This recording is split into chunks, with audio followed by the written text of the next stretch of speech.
Hello everybody, it's Kier from Wild Book Garden, and today I'm here to talk about my June reading plans.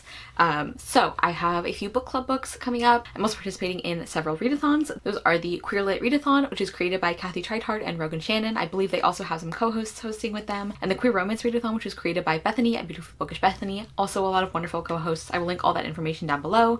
And I'm also going to try and participate in the ClearUrShit Readathon, which is created and hosted by Mouse Reads. So again, all that info will be in the description box. I do have my computer here so I can keep track of what books I'm reading for what prompt, because that just seemed easier. But first I'm going to start with a few books that I will be reading for book clubs or read-alongs. The first one is me and my friend Hannah are very excited to be back with our Frances Harding read-along. Also we'll link that info in the description. So we are going to be reading The Lie Tree, and our live show will be like mid-June. We haven't settled on a date yet, so keep an eye on our social media. But yeah, this is going to be really interesting. This is a reread for me, and I remember it as being one of my favorites. But I'm wondering if it's that there are some of my favorite scenes in it. I don't know. And one thing that we talked about when we were planning who's gonna lead the discussion for which book is Hannah and I thought it would be really interesting if we each host the discussion for our least favorite book from Frances Harding. So Hannah is going to be hosting this one because this is not her favorite book from her. I think she said it's her least favorite. So that's gonna be really interesting. And that discussion will be hosted on my channel, but Hannah will be leading the discussion for that. And then for Bronte Along, I am very excited to be rereading The Tenant of Wildfell Hall by Anne Bronte. Like I said, this is a reread. I am so looking forward to reading this again. I thought it was fantastic the first time I read it, and after really enjoying Agnes Grey, which I know a lot of other people don't like, I'm like even more excited to read from Anne Bronte again. So I'm really looking forward to that. This is a one of the earlier, I think, feminist classics, and again, just thought it was brilliant, so I can't wait to read that again. I don't know if we have a date decided for that live show, but if we do, I will include that information. And then for Past It Classics, I'm going to be hosting this discussion. This is another feminist classic, and this one is actually a nonfiction. And this is The Nobility and Excellence of Women and the Defects and Vices of Men by Lucrezia Marinella, edited and translated by Anne Dunhill.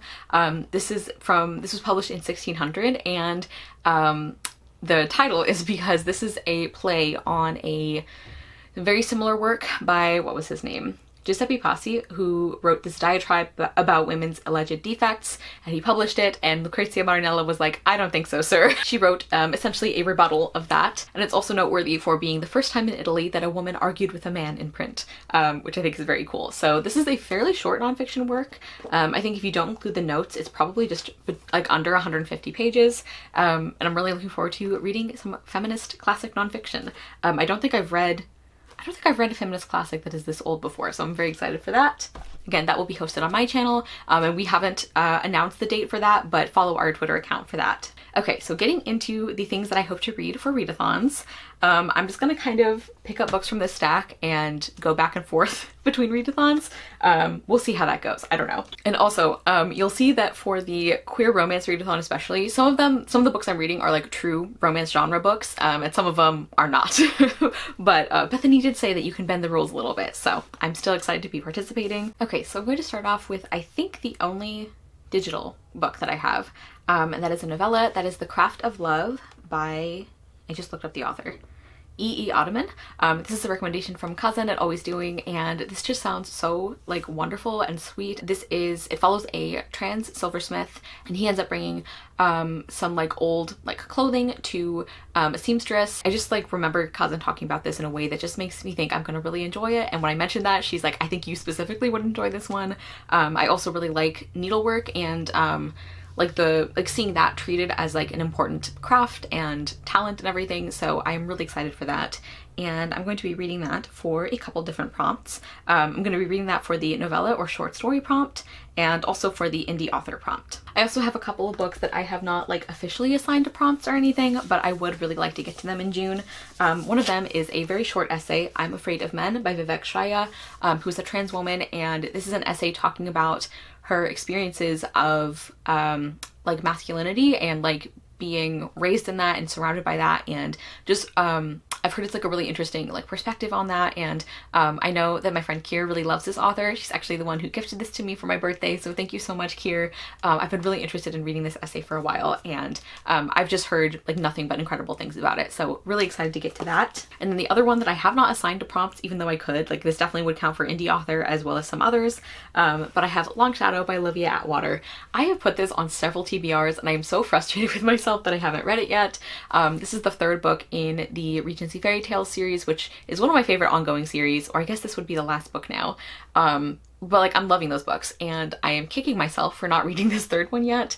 I don't know much about it except that it is a sapphic romance, and that we are following a main character that we know from other books, and the villain is also a character that we know from previous books in the series. And one of the reasons I want to read this very soon is not only because I think I'm gonna love it, but also because Olivia Atwater, she has gotten picked up by a traditional publisher, I think Orbit. And they're going to be republishing these books, and I have the indie copies, and I would like to read this so that, because I'm definitely going to be buying the traditionally published ones as well, and I think it'd be really interesting to compare them.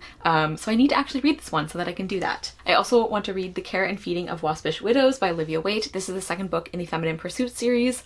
When I read Lady's Guide to Celestial Mechanics, I adored it. It's one of my favorite books of the year. So once again, I'm like, why haven't I picked this book up? I know that this follows two older heroines, which I love. I have heard people didn't enjoy this one quite as much as the first book, but that's okay. I'm still excited. And I know that one of the reasons people didn't like it as much is they felt there was too much plot, and I actually tend to like plot-heavy romance books. So I think I'm gonna enjoy this.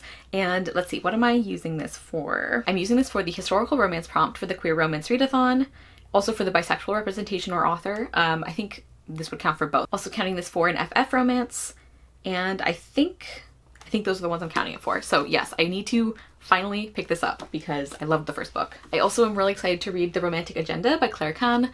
This follows an asexual heroine, and I know it's about how she's been in love with a friend of hers for a really long time, and then he's getting married, and it's not to her. And he invites her, I think, on like a trip or something. So she kind of sees this as like her opportunity to like show him what he's missing and everything. But then when she gets there, she ends up connecting with a different character. And yeah, I've heard kind of mixed things about this, but I'm still excited about it. And when it's done well, I really like the, I don't know, like love interest swap. I'm not sure how you would describe that. I think it's a hard thing to do well, but when it is done well, I really like it. So I'm excited to get to this one. I also really love this cover.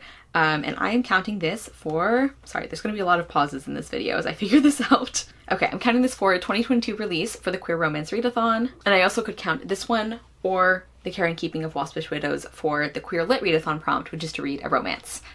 So yeah, excited for that. By the way, I don't think I paid any attention to actually making bingo on either of the bingo board readathons. So who knows if I'm gonna hit that. I just kind of picked a stack of books. And I also didn't pick out a book for every prompt, but I do have quite a few of them here, so. I also really want to get to I'll Be the One by Lila Lee. This is one I've been meaning to get to for a while. I just hear that it is the most like happy, sunshiny, wonderful thing. Our main character is a plus-size Korean girl who ends up entering a competition to be a K-pop star, and it deals a lot with like body image and fat phobia, and specifically the fat phobia within the K-pop industry. And she's also bisexual, and I've heard the romance is really sweet. I've heard this is just like a lovely warm hug of a book, and I can't wait. And I'm using this for the Asian author prompt for the Queer Romance Readathon. Another one I want to get to is Cinderella Is Dead by Kaylin Barron. This is a sapphic Cinderella retelling that is, I think, a pretty dark take on the original fairy tale, because basically after the Cinderella story event happens, for generations now, girls have been, I think, like disappearing or something. I don't know. I just know there's like something creepy going on. And this is a book where I heard a lot of really good buzz for it, and then people started not liking it. So I don't know where we stand now, but I'm looking forward to it. And let's see, this is counting for the science fiction or fantasy prompt for the Queer Lit Readathon. Also for the retelling prompt, this is a Cinderella retelling. And then for the Queer Romance Readathon, I am counting this for a Black author, and also for an SFF romance. This is one of the ones, like I was saying, where I'm bending the rules a little bit, because this is not like a genre romance. Like, it's not like an adult genre romance or anything, but there is, I think, a pretty significant romantic subplot in it. So that's what I'm counting this for. I also am really excited to read a book by one of my favorite authors. That is This Is How We Fly by Anna Mariano. She wrote the Love, Sugar, Magic trilogy, which is one of my favorites. I love it so much. And I've owned this book like since it came out, like a year ago, 2 years ago, and I still haven't read it. I think partly because I was worried I wouldn't like her contemporary books as much as her fantasy, like her contemporary fantasy books, but I definitely want to read it. So I'm very excited for this, and I'm using this for the sports, the queer sports prompt for Queer Lit Readathon, because this does involve like a Quidditch team, like with like PVC pipes and everything. And I've also heard that this is a very anti-TERF book. This is not like apologizing for JKR at all. It's really about like queer friendship and family, and yeah, I've heard really great things about this, so I'm very excited to finally have an excuse to pick it up, because I've just been not reading it, even though I've been excited about it for years, because sometimes I do that. Then another book that I've had for way longer even is Tosh Hart's Tolstoy by Catherine Ormsby. And this is another featuring an asexual main character, and it's about a girl who, she does like an online YouTube series that is a modern adaptation of Anna Karenina. And she gets shouted out by a really big YouTuber, and it kind of blows up. Like everybody, suddenly she's like super popular, she's like much more well known and everything. And then she ends up, I think the romance is with a boy who does, is it fan fiction for her show or something? Or maybe he's just like a fellow online creator or something. I don't know. And I think it's about her, like, I guess trying to decide if she's going to tell him that she's asexual or not. This is another one where I heard some good things about it, and now when I hear about it, it's that nobody likes it. So we'll see. But I am excited for this, and I also, now that I've read some Tolstoy, I'm wondering if I'm going to enjoy this more than I would have. I haven't read Anna Karenina, but I did read War and Peace. So yeah, I'm curious about this one. I also really like this cover. I just tend to like the blend of like doodle or modern style with very classic style. So like having a portrait of Leo Tolstoy and then all of this, I just think is fun. And I'm using this for, let's see. I'm also using this for the asexual rep or author prompt, although obviously the romantic agenda would count for that as well. And I'm using this for a new to you author because I have not read Catherine Ormsby before. Okay, then another one that I could count for the 2022 release, I'm just really excited about this, is Ophelia After All by Raquel Marie. I have talked about this book before. I'm friends with Raquel, and I just am so excited that her book has come out. Also a gorgeous cover, and I've heard amazing things about this. I'm very excited. I know that it's about a girl in high school, or maybe she's just graduating high school, who's figuring out that she's bisexual, and how she has a crush on a girl in her class, and again, heard amazing things. I can't wait to read this. I'm using this for the Messy Queers prompt for Queer Lit Readathon because from what I've heard, I think this is really going to fit that. And then like I said, I could also count this for the 2022 release prompt. And then I also have Miss Meteor by Taylor K. Mejia and Anna Marie McLemore. Anna Marie McLemore, we know, one of my all-time favorite authors, and I have been putting off reading this book because if I read this book, I will have no novels from Anna Marie McLemore that I haven't read yet. And that makes me sad. I know they have at least one more book coming out this year, possibly two, so like it's not a permanent problem, but I just don't like being without a novel from them. I also haven't read anything by Taylor K. Mejia, but I've heard great things about her books, and I'm just really excited. Like, I'm sad that I'm going to be reading this finally, but also really excited. I think this is going to be more of a contemporary with a little magical realism rather than more of the, I don't know, completely magical realism books that Macklemore has done before. That's just the vibe I get. But I believe it's about two girls who are competing to be, what is it? It's like a beauty pageant or something. And both of them are Latinx, and there's never been a Latinx winner before. And I believe they end up becoming friends. I think there's probably going to be a romance between them. And I don't know, I just am really excited to read this. I'm using this for the seasonal vibes prompt because this kind of gives me like summer vibes for some reason. We're coming into summer where I live, and I don't know, this matches that mood for me. And then I'm also using this for the like create your own prompt for Queer Lit Readathon, which I love that they always do that. And that was to read a book that you've been saving, and I definitely have been saving this one. I'm also using this for the Queer Romance Readathon to read a book by a trans author. Anna Marie McLemore is non-binary, a Latinx author. Both of these authors are Latinx. Also for the non-binary or two-spirit author prompt, as I said, Anna Marie McLemore is non-binary.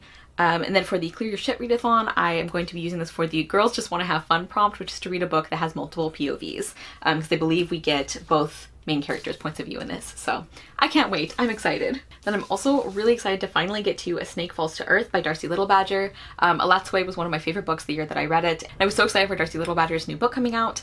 And once again, I have not read it yet. I have heard that in general, people don't like this one as much as Alatsway, but I still think I could love it. I don't really remember much about the summary of this one, so I'm not gonna like badly summarize it. I'm just not gonna talk about it at all. But yeah, I really am excited to read this, and I'm using this for the Queer Lit Readathon for an Indigenous main character, an ace/arrow main character. I know that Darcy Little Badger is asexual, and I believe the female main character, at least, of this book is as well. And then I'm also going to use this for the Indigenous author prompt for the Queer Romance Read-along, or Readathon, although this is another book where this is not a romance. I'm not actually, you know what, now I come to think of it, I'm not even sure there is a romance in this book, so maybe I shouldn't count it for that. But regardless, I am really excited to read this book in June. And I also have another nonfiction book that I really want to read. So I have the Vivek Shraya essay, and then I would also really like to get to this one.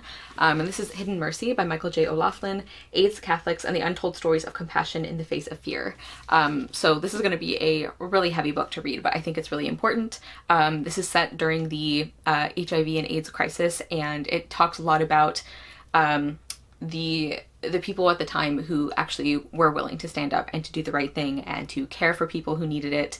Obviously, the Catholic Church has done and continues to do a lot of harm to the queer community, and this book does not excuse any of that. That's not what it's doing. I think it's more about showing that in every horrible period of history, there have always been people who did do the right thing, even before it was considered more popular, I guess you could say. So again, I think this is going to be a really heartbreaking book, but I think it is so important. Michael J. O'Loughlin is a gay Catholic man himself, and I've been really wanting to read more religious nonfiction by queer folks, and I think this would be a great place to start or to continue. And I'm using this for a couple of prompts for the Queerlit Readathon, that is for nonfiction and for LGBT plus history. I just think this is going to be really, really important and well done. I've heard nothing but good things about this. And I'm also really excited to read the Tea Dragon Tapestry by Kate O'Neill. This is the third and sadly final volume in the Tea Dragon Society series.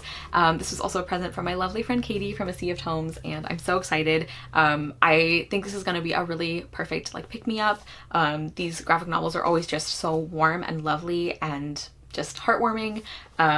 Beautiful art as well. Like I really can't wait. And I think this is going to be a real mood boost, which I think a lot of us can use right now.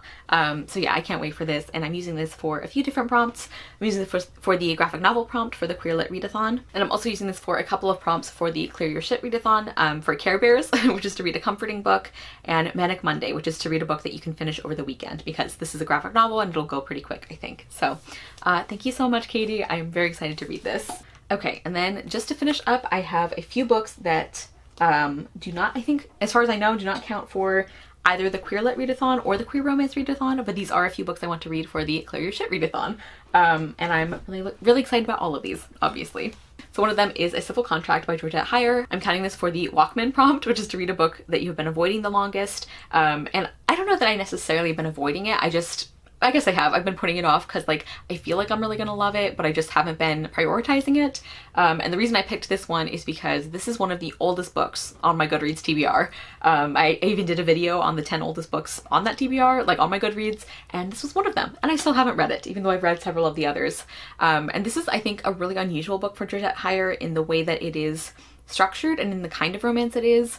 From what I can gather, it's about our two main characters who, the man is in love with another woman, but he ends up having to go through with an arranged marriage to a different woman who is our female main character, and he doesn't love her, and she knows he doesn't love her, and she doesn't love him either. And from what I can tell, it's like kind of a marriage of convenience love story, but not really. I don't know, it doesn't seem to be as overtly romantic as Georgette Heyer's books can often be, and as the marriage of convenience trope usually is. So I'm just fascinated to see how this plays out. I think I'm gonna really enjoy it though. And yeah, it seems like it's gonna be a very quiet kind of book. And I tend to really enjoy Georgette Heyer. I've said this before, but she's one of those authors where like, even if I don't love some of the characters or the relationships, I always have a fun time reading her books because I love her writing and her humor, and she's just a very cozy author for me.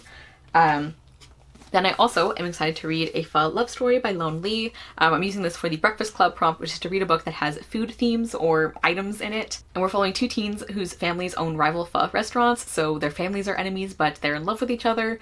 And I've just heard great things about this one. I've heard that the food descriptions are great and that the romance is really fun, and I just have heard, like I said, good things. I love this cover. I've been meaning to read this book for a while. I think I put it on my anticipated releases list. And surprise, surprise, I haven't read it yet.